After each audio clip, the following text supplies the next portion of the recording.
YouTube Tamil மக்களுக்கு வணக்கங்க. இன்றைய தலைப்பு "விரைவில் வீடு கட்ட, வீடு வாங்க" என்ற தலைப்புதாங்க. அது பெரிய விஷயமே இல்லங்க. ஏன்னா, அவங்கவங்களோட தசாபுத்தி இருக்கு. 4ஆம் பாவம் இருக்கு. 4ஆம் பாவத்தோட திசை இருக்கு. நடக்கிற தசாபுத்தி இருக்கு. ஒருத்தவங்களுக்கு வீடு கட்டுவாங்க, முழுசா முடிக்க முடியாது. இல்ல மனை வாங்கி வச்சிருப்பாங்க, வீடு கட்ட முடியாது. இதுமாரி அதாவது வீடு சார்ந்த பிரச்சனைகள் எல்லாமே வந்து 4ஆம் பாவம் வருங்க. அந்த 4ஆம் பாவத்தோட அதிபதி வந்து அவருக்கு எதிர் அணியான கிரக சாரமோ, இல்ல அவரோட பார்வை பாவரோட பார்வை இருந்துச்சுன்னா, அந்த வீடு வந்து தடைப்பட்டுக்கிட்டே இருக்குங்க. வாங்கவும் முடியாது, கட்டவும் முடியாது. நெறைய சூழ்நிலை இருக்கும். அது பொதுவாவே நெறைய பேர் வந்து வாடகை வீட்ல இருக்கவங்கலாம் நெறையவே தெரியும். சொந்தமா அந்த வீடு கட்டணும், வாங்கணும் அப்படின்னு பார்த்தீங்கன்னா, சுக்கிர திசை வந்து அ யாருக்கு வந்தாலுமே கண்டிப்பா ஒரு சின்ன வீடாச்சும் கட்டுவாங்க சுக்கிர திசை. ஆனா எல்லாருக்குமே சுக்கிர திசை வருமான்னா, அதுதான் கொஞ்சம் ரொம்ப சிக்கல். இந்த சூரிய அ சூரிய சூரிய சூரிய நட்சத்திரம், அடுத்தது சந்திர நட்சத்திரம், இல்ல ராகு நட்சத்திரம் இவங்கலாம் வந்து பார்த்தீங்கன்னா, பிறந்திருந்தாங்கன்னா, கண்டிப்பா வந்து சுக்கிரதசை வந்து வயசான ரொம்ப வயசு 70 வயசு, 80 வயசுக்கு அப்ப கிட்ட தான் சுக்கிரதசையே வரும். அதுக்கப்புறம் வந்து அவங்களால வீடு கட்டினாலும் என்ன பயன்? அவங்க எப்படியும் ரொம்ப நாள் அதில வாழ போறதில்ல. அப்ப இள வயசுலயே ஒரு சுக்கிரதசைன்னா, அ இந்த சுக்கிரபாவ நட்சத்திரம் வந்து பரணி, பூரம், பூராடம். இந்த 3 நட்சத்திரத்தில வந்து பிறக்கிறவங்க வந்து இயற்கையிலேயே வந்து சுக்கிர நட்சத்திரத்தில பிறப்பாங்க. அவங்க வந்து பார்த்தீங்கன்னா அது கூட பார்த்தீங்கன்னா, அவங்களோட 20 வருஷம் காலம்னா, அதுக்குள்ள வந்து இவங்க சின்ன பிள்ளைகளா அவங்க பிறந்து வர்றதால, அவங்க போயிட்டு அந்த நேரத்தில அவங்களோட சம்பாதியத்தில போய் கட்ட முடியாது. ஆனா இவங்கள வச்சு அவங்க பேரண்ட்ஸ் வந்து வீடு கட்டலாம். அதுதான் பேரண்ட்ஸுக்கு வந்து ஒரு சுக்கிரதசை இல்லாம இருக்கலாம். இல்ல 4ஆம் அதிபதி திசை நல்லா சரியில்லாம இருக்கலாம். 4ஆம் பாவாதிபதி பாவரோட தொடர்பு கொண்டிருக்கலாம். இல்ல 4ஆம் அதிபதி திசையே இல்லாம இருக்கலாம். அப்படி இருக்கிற பட்சத்தில, இந்த பிள்ளைகளுக்கு சுக்கிரதசையோட உள்ள பிள்ளைகள் பரணி, பூரம், பூராடம் பிறக்கிற அந்த பிள்ளைகளால அவங்க பேரண்ட்ஸ் வந்து வீடு கட்டுவாங்க. இதுதாங்க ஒரு ப்ளஸ் பாயிண்ட்டு. அப்ப வந்து இந்த பிள்ளைகள் பிறகுனால அப்ப அந்த பிள்ளைகள் அவங்க வீடு கட்டுவாங்களான்னா, அது ஏன்னா சுக்கிர திசை கடத்தது, சூரிய திசை, சந்திர திசை அப்படி லைனா வந்துட்டே இருக்கும். அப்ப அவங்க வந்து வீடு கட்டுவாங்கன்னு கொஞ்சம் சந்தேகம் தான். அவங்களோட சம்பாத்தியத்தில வீடு கட்டுறது என்பது பார்த்தீங்கன்னா, சப்போஸ் படிக்காம, கொள்ளாம பிசினஸா ஒரு 10த் வரலும் படிச்சுட்டு பிசினஸா போற பிள்ளைகள்லாம் பார்த்தீங்கன்னா, ஓரளவுக்கு அவங்களால அந்த சுக்கிரதசை முடியறதுக்குள்ள அவங்களால ஒரு வீடு கட்ட முடியும். சப்போஸ் அவங்க வந்து காலேஜ்லாம் முடிக்கிறாங்கன்னா, அவங்களுக்கு காலேஜ்லாம் முடிக்கிறதுக்கே 21, 22 வயசு வந்துரும். அதுக்கப்புறம் அவங்க சம்பாத்தியம் பண்ணி கட்டுறதுக்குள்ள கொஞ்சம் அது கஷ்டமா தான் இருக்கும். அப்படியே அவங்க கட்டினாலும் அடுத்தது கொஞ்சம் எதனா சிக்கல்கள தான் சந்திக்க வேண்டியது நேரிடும். சரி பொதுவாவே நம்ம சொல்லுவோம். ஏன்னா எந்த திசாபுத்தி நான் சொல்ற ஒரு பாயிண்ட்னா, எந்த திசாபுத்தியும் நமக்கு தேவையில்ல. 4ஆம் அதிபதி திசை எதுவுமே தேவையே இல்ல. ஏன்னா எல்லாருக்குமே வந்து சுக்கிர திசை வந்து வராது. ஒவ்வொருத்தவங்க வாழ்ந்த அதாவது அவங்க வந்து செவ்வாய் நட்சத்திரமா இருக்கலாம், இல்ல புதன் நட்சத்திரமா இருக்கலாம். இப்படிப்பட்டவங்கலாம் ஓரளவுக்கு சுக்கிர திசை வந்துரும். சனி பகவான் நட்சத்திரம் வந்தா கூட சரி, சுக்கிர திசை கூடிய சீக்கிரமா வந்துரும். அவங்கலாம் வாழ்நாள்ல கண்டிப்பா வந்து வீடு, நிலமெல்லாம் வாங்குறதுக்கு சீக்கிரமா அவங்களுக்கு யோகம் கிடைக்கும். பொதுவாவே சுக்கிர திசை இல்லனாலும் 4ஆம் அதிபதி நல்ல பாவரோட தொடர்பு கொள்ளாமல் இருந்தால், அவங்க கண்டிப்பா வீடு கட்டுவாங்க. 4ஆம் அதிபதி பாவரோட ராகோ, கேதோ தொடர்பு சனி பகவான் தொடர்பு இருந்துச்சுன்னா, கண்டிப்பா அந்த வீடு வந்து கட்டுவாங்க. ஆனா கட்ட முடியாம போகும். பாதியிலேயே நிக்கும். சனி பகவான் பார்வை இருந்தா தடை, தடை, தடை, தடை இருந்துட்டு தான் இருக்கும். அந்த மாரி நெறைய கிரிட்டிக்கலான விஷயம். இதுக்கு நம்ம ஈஸியான ஒரு வழி என்னன்னு பார்த்தீங்கன்னா, பொதுவான வழி எல்லாருக்குமே, எல்லா மதத்தினருக்கும் சரி. அதாவது இந்துவோ, முஸ்லீமோ, கிறிஸ்டியனோ யாரா இருந்தாலுமே சரிங்க. பொதுவான ஒரு வழி என்னன்னு பார்த்தீங்கன்னா, வெள்ளிக்கிழமை வழிபாடு தாங்க. வெள்ளிக்கிழமை வழிபாடு என்பது பார்த்தீங்கன்னா, அந்த சுக்கிரன். இது வந்து நமக்கு ஈஸியான ஒரு ரூட்டு. இது இறைவனால அருளப்பட்ட இந்த வெள்ளிக்கிழமை நாள். வெள்ளிக்கிழமை நீங்க எடுத்துக்கிட்டாலே சுக்கிர பகவான் நாள் ஆச்சுங்களா? அப்போ வந்து இந்த வெள்ளிக்கிழமை அதுக்கு தான் பார்த்தீங்கன்னா, எந்த நாள் தொழுகிறாங்களோ இல்லையோ, வெள்ளிக்கிழமை அதிகமா முஸ்லிம்ஸ் வந்து ரொம்ப வந்து தொழுகையில வந்து ரொம்ப ஈடுபடுவாங்க.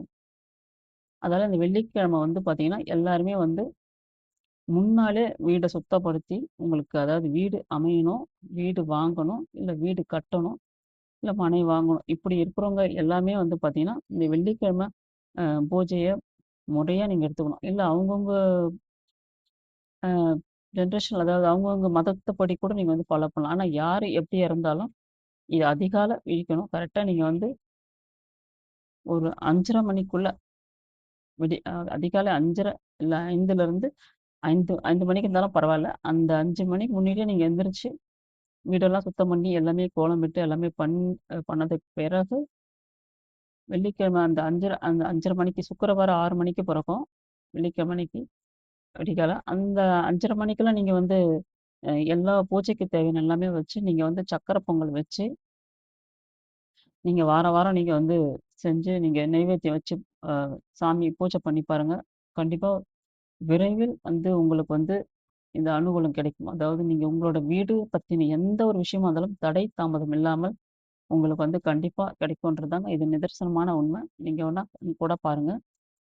ஏன்னா, அந்த வெள்ளிக்கிழமை அவ்வளோ சக்தி வாய்ந்தது. அந்த வெள்ளிக்கிழமை அன்னைக்கு தான் நம்ம வந்து கழுவிட்டு, மொழுவிட்டு, பூஜை சாமான் தொலக்கிக்கிட்டு, வீட்ட ஒட்டற அடிச்சுக்கிட்டு, அப்படி இருந்தோம்னா, கண்டிப்பா வந்து அவ்வளோ சீக்கிரம் நமக்கு வந்து வீடு கட்டிருவாங்க. வீடே சப்போஸ் இருந்தாலும் வெள்ளிக்கிழமை யார் யாரெல்லாம் வந்து நீங்க வீடு இருந்தும் இந்த மாரி வெள்ளிக்கிழமை நீங்க பூஜை பண்ணாம இருக்கவங்க, கண்டிப்பா அந்த வீடு வந்து உங்களுக்கு கடன்ல மாட்டும். அப்படி இல்லன்னா, அ விற்கிற நிலைமைக்கு போகும். அவ்வளோ மகத்துவமானதுங்க. வீடுனாலே நீங்க வெள்ளிக்கிழமை ஞாபகம் வச்சுக்கணும். வீடுன்ற மனை கட்டம் எல்லாத்துக்குமே வந்து பொதுவாக சுக்கிர பகவான் தாங்க. அதனால வந்து வெள்ளிக்கிழமைய நீங்க வந்து எந்த நாள் விட்டாலும், வெள்ளிக்கிழமை வந்து பூஜைய வந்து விடவே கூடாது. ஆனா அதே மாரி அதிகாலை நீங்க எடுத்துக்கிறது தான் ரொம்ப நல்லது. இந்த அதிகாலையில நீங்க எடுத்து நீங்க செஞ்சுக்கும்போது, கண்டிப்பா உங்களுக்கு வீடு ஒரு கடன் எல்லா எல்லா விஷயமே டோட்டலாவே சரியாகும். அதாவது கடனும் உங்களுக்கு அந்த அளவுக்கு இருக்காது. சுற்றத்தாரும் உங்களுக்கு நல்ல நட்பா இருப்பாங்க. ஏன்னா சுக்கிரன்னாலே வந்து நமக்கு ஒரு நண்பர்கள் நமக்கு நல்ல நண்பர்களா கிடைப்பாங்க. நமக்கு பண வரவும் நமக்கு நல்லா கிடைக்கும். பல நான் சொல்லாத நெறைய விஷயங்களும் அந்த வெள்ளிக்கிழமையில நெறைய மகிமைகள் இருக்கு. அதனால தான் வந்து வெள்ளிக்கிழமை வந்து அதிகாலையில நீங்க குளிச்சுட்டு, பூஜை புனஸ்காரம் பண்ணி, சக்கரை பொங்கல் நெய்வேத்தியம் வச்சு நீங்க வந்து அ சாமி கும்பிட்டு பாருங்க. நீங்க மகாலட்சுமி தான் இல்ல, பெருமாள் தான் இல்ல, எந்த சாமி தான் கும்பிடல. உங்களுக்கு இஷ்ட தெய்வம் எதுவோ, ஆனா வீட்ல நீங்க நெய்வேத்தியம் வச்சு நீங்க விளக்கேத்தி வாசல்ல விளக்கு ஏத்தி, அதுக்கப்புறம் நீங்க வீட்ல ஏத்தி வழிபட்டு பாருங்க. மெயினா வெத்தல பாக்கு, வாழைப்பழம் கண்டிப்பா இருக்கணும். மல்லிகை பூவா வாசமுள்ள மலர் அப்படி இருந்தா நல்லது. அடுத்தது சக்கரை பொங்கல். இது நீங்க வார வாரம் செஞ்சு பாருங்க. வீடு வேணுன்றவங்க விரைவில் உங்களுக்கு வீடு அமையும். வீடு நீங்க கட்டணுன்றாலும் வீடு உங்களுக்கு சீக்கிரமா கட்டுற மாரி வரும். அதனால வெள்ளிக்கிழமை விஷயத்த வந்து எப்பயுமே விட்டுறாதீங்க. வெள்ளிக்கிழமை மகத்துவம் ரொம்ப ஒரு சக்தி வாய்ந்தது வெள்ளிக்கிழமை. நான் சொல்றேன் யாராவது ஃபாலோ பண்ணி பாருங்க. கண்டிப்பா. ஏன்னா வந்து இதிலயே ஒரு இன்னொரு ட்விஸ்ட் என்ன பார்த்தீங்கன்னா, நான் சொல்ற இந்த விஷயம் வந்து எல்லாராலயும் கன்டின்யூ பண்ண முடியாதுங்க. ஏன்னா இதுக்கும் ஒரு கர்மா. ஏற்கனவே நம்மளோட கர்மா தலையெழுத்து இருக்கும். இவங்க வீடு லேட்டா கட்டணும். இவங்களுக்கு லேட்டா வந்து வீடு மனை அமையணும். இவங்களுக்கு லேட்டா தான் வீடு கிடைக்கணும் அப்படின்ற ஒரு கர்மா இருக்கும். அந்த கர்மா வந்து உங்கள வந்து அவ்வளோ சீக்கிரம் இந்த பூஜை புனஸ்காரத்த செய்ய விடவே விடாது. நீங்க காலையில எந்திரிப்பேன்னு பார்த்தீங்க, அன்னைக்கு எதனா ஒரு விஷயம் வந்துரும். அதனால தள்ளிக்கிட்டே போயிடும். அன்னைக்குன்னு பார்த்து உங்களால வந்து பூஜை புனஸ்காரம் அவ்வளோ சீக்கிரம் உங்களால பண்ணவே முடியாது. நான் சொல்றது இதுதான் அந்த கர்மா. அதிகாலையில எந்திரிச்சு நீங்க குளிச்சுட்டு அந்த 6 மணிக்குள்ளாரவே நீங்க விளக்கேத்தணும். 5:30 மணிக்கெல்லாம் நீங்க விளக்கேத்தி பூஜை புனஸ்காரம் பண்ணிடணும். 6 மணி அந்த விளக்கு எரியும்போது கரெக்ட்டா 6 மணிக்கு சுக்கிர பகவான் வருவாரு. அந்த சுக்கிர பகவான் வந்து 1 ஹவர் 6 டூ 7 வரை சுக்கிர பகவானோட ஒரு அந்த 7 மணி வரலும் சுக்கிரவாரம் முடியிற வரலும் நம்ம விளக்கு எரியணும். இவ்வளோதாங்க 1 1/2 மணி நேரம் 5:30 மணிலேருந்து 7 மணி வரலும் விளக்கு எரியணும். இத மட்டும் எல்லாருமே தொடர்ச்சியா பண்ணி பாருங்க. கண்டிப்பா 100% உங்களுக்கு வீடு, மனையா இருந்தாலும் சரி, வீடு வாங்குனாலும் சரி, கட்டினாலும் எல்லாமே கிடைக்கும். இந்த கர்மாப்படி நீங்க வாழாதீங்க. ஏன்னா, அந்த டைம்ல வெள்ளிக்கிழமை எல்லா வேலையும் முன்னாலே நீங்க முடிச்சு வச்சிருப்பீங்க. இருந்தாலும் தூங்கிடுவீங்க. அப்படியே விழிச்சு எந்திரிச்சாலும், ஏதாவது ஒண்ணு தடங்கல் உங்களுக்கு பண்ணிட்டு தான் இருக்கும். யார் மூலியமாச்சும் உங்களுக்கு இன்னல்கள் வரதான் செய்யும். இதுக்கு நீங்க கடவுள நீங்க பிரார்த்தனை பண்ணிட்டா தான் ஏன்னா அந்த வெள்ளிக்கிழமைக்கு உங்களுக்கு வழி விடும். நீங்க வந்து பூஜை புனஸ்காரம் பண்றதுக்கு அப்பதான் ஸ்டெடி ஆவீங்க. ஒரு மைண்ட்ல எந்த வேலை எப்படி இருந்தாலும் இந்த பூஜை புனஸ்காரங்கள வெள்ளிக்கிழமை வழிபாடு கண்டிப்பா எடுத்துக்கங்க. அப்படி எடுத்துக்கிட்டீங்கன்னா, கண்டிப்பா உங்களுக்கு வந்து வாழ்க்கையில நல்ல முன்னேற்றம் கிடைக்கும். வீடே உங்களுக்கு இருக்குதுன்னா கூட ஒரு ஆல்ட்ரேஷன் பண்றது கூட நல்ல ஒரு அழகா ஒரு வீட்ட வச்சுக்கிறதுக்கும், அ ரொம்ப வந்து உதவியா இருக்கும். ஏன்னா மகாலட்சுமி வந்துட்டாலே எல்லாமே வந்துரும். லைனா வந்துருவாங்க எல்லாருமே. அதேமாரி பார்த்தீங்கன்னா, வெள்ளிக்கிழமை வந்து லட்சுமி நரசிம்மர வந்து அ கோவில் உங்க ஊர்ல இருந்தாலும் சரி, லட்சுமி நரசிம்மர ஸ்தோத்திரம் சொன்னாலும் சரி, வழிபாடு பண்ணாலும் சரி, 100% உங்களுக்கு வந்து நான் சொன்னது இன்னும் கூடுதலாவே உங்களுக்கு அதாவது 200% உங்களுக்கு வந்து கிடைக்கும். நெறைய பலன்கள் கிடைக்கும். ஏன்னா வந்து லட்சுமி நரசிம்மர் வந்து அவ்வளோ வந்து சக்தி வாய்ந்தவர். இந்த வெள்ளிக்கிழமை நீங்க வந்து பூஜிச்சு பாருங்க. அந்த கோவிலுக்கு போயிட்டு பாருங்க. அவ்வளோ வந்து உங்களுக்கு வீட்டால ஏதாவது உங்களுக்கு வம்பு, வழக்கு நெறைய பிரச்சனைகள் இருக்கலாம். அதாவது வீடு, மண்ணு, சுகம் எல்லாமே வந்து தடைப்படுது. ஏதோ ஒரு காரணம் தட்டி கழிக்குது. நீங்க விக்கிறனாலும் சரி, இல்ல வாங்கணும்னாலும் சரி, தடைப்படுதுன்னாலும், அ இந்த காலையில நீங்க பூஜை வழிபாட முடிச்சுட்டு, நீங்க வந்து அதாவது லட்சுமி நரசிம்மர நீங்க வந்து வழிபாடு எடுத்துக்கலாம். நீங்க எடுத்துக்கிட்டீங்கன்னா, கண்டிப்பா நான் சொன்ன மாரி 200% உங்களுக்கு வந்து வாழ்க்கையில மென்மேலும் உங்களுக்கு கிடைச்சு, லைஃப்ல நீங்க வந்து செட்டில் ஆவீங்க. இதுதாங்க விரைவில் நீங்க வந்து வீடு கட்ட கண்டிப்பா நான் சொன்ன இந்த ஒரு விஷயம் அ ரொம்ப யூஸ்ஃபுல்லா இருக்கும். ஏன்னா வந்து நான் நெறைய பேர கணக்கெடுத்து பார்த்துருக்கேன். தசாபுத்தி வரும்போது சப்போஸ் 4ஆம் அதிபதி புத்தி வரும். தசா இல்லாம புத்தி இருக்கும். எப்படி இருந்தாலும் ஒவ்வொரு திசைக்கும் ஒரு புத்தி இருக்கும். 4ஆம் திசை புத்தி வந்தாலும், அது பாவர்க்க தொடர்போடு இருக்கும்போது கண்டிப்பா வீடு வந்து கட்டுவோம். தடையாகும். நம்மள விட்டுட்டு கைவிட்டு போகும். ஒருத்தங்க வீடு கட்டுற யோகமே இருக்காது. 4ஆம் அதிபதி பாவரோட தொடர்பு கொண்டுட்டா, வீடு கட்டுற யோகமே இருக்காதுங்க. யாரோ கட்டுன வீட்ல தான் நம்ம இருப்போம். அந்த மாரி வந்து யாரோ கட்டினாலும் பரவால்ல. நம்ம அத வாங்கி எல்லாருமே ஒரு வீட்ல தான் வாழ்ந்தாகணும். அப்ப அந்த வீட்ல வாழணும்னா, கண்டிப்பா வந்து வீடு வேணும். இப்ப என்னோட ஜாதகத்தையே பார்த்தீங்கன்னா கூட, எனக்கு வீடு கட்டுற யோகமே இல்ல. ஆனா, யாராச்சும் கட்டி குடுக்க சொல்லி, அதுல தான் நம்ம வந்து வாழ முடியும்.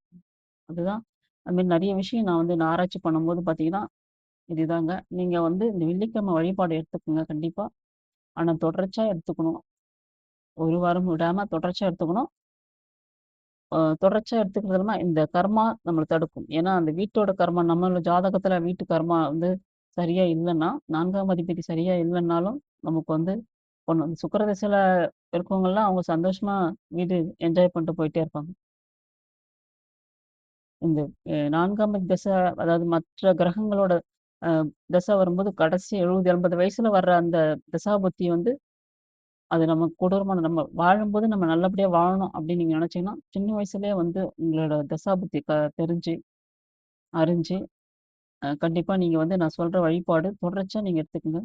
ஏன்னா, அந்த வெள்ளிக்கிழமை நீங்க கழுவுறது, மொழுவுறது எதுவுமே வச்சுக்காதீங்க. ஏன்னா, அந்த அன்னைக்கு டைம்ல நீங்க எது தொடச்சாலும், உங்க வீட்டு லட்சுமி வந்து தொடச்சு எறியிற மாரி தான் அது கணக்கு. அதால வந்து வெள்ளிக்கிழமை வழிபாடு உங்களுக்கு ரொம்ப வந்து யோகம் குடுக்குற நாள். வெள்ளிக்கிழமை ஒரு மகா சக்தியான ஒரு நாள்.